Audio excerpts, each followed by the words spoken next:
बहुत समय पहले की बात है। किसी गांव में बाबूलाल नाम का पेंटर रहता था। वो बहुत ईमानदार था, किंतु बहुत गरीब होने के कारण वो घर घर जाकर पेंट का काम किया करता था।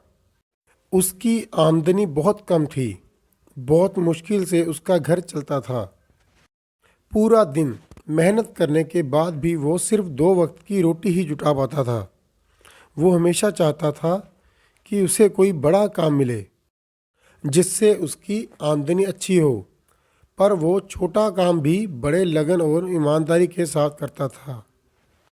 एक दिन गांव के जमींदार ने बुलाया और कहा, सुनो बाबूलाल, मैंने तुम्हें यहाँ एक बहुत ज़रूरी काम के लिए बुलाया है।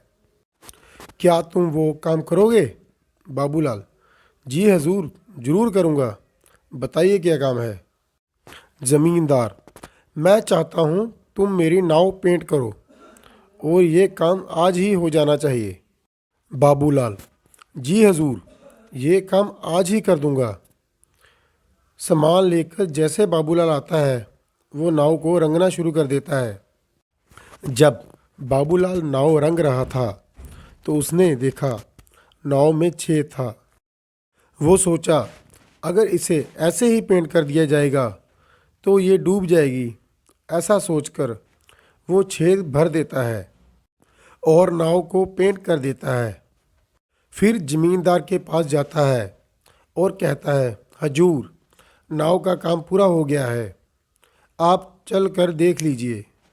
फिर वो नदी किनारे जाते हैं। नाव देखकर जमींदार बोलता है, अरे वाह बाबूलाल, तुमने बहुत अच्छा काम किया है। ऐसा करो, तुम कल सुबह आकर अपना पैसा ले जाना। उसके बाद वो दोनों अपने अपने घर चले गए। अगले दिन जमींदार का परिवार उसी नाव में नदी के उस पार घूमने जाते हैं। शाम को जमींदार का नौकर रामू, जो उसकी नाव की देखरेख करता भी था, छुट्टी से वापस आता है और परिवार वालों को घर पर ना देखकर जमींदार से परिवार वाले के बारे में पूछता है। जमींदार उसे सारी बात बताता है। जमींदार की बात सुनकर रामू चिंता में पड़ जाता है। उसे चिंता में देखकर जमींदार पूछता है, क्या हुआ रामू? ये बात सुनकर तुम चिंतित क्यों हो गए? रामू, सरकार, लेकिन उस नाव में तो छेद था। रामू की बात सुनकर जमींदार भी चिंतित हो जाता है।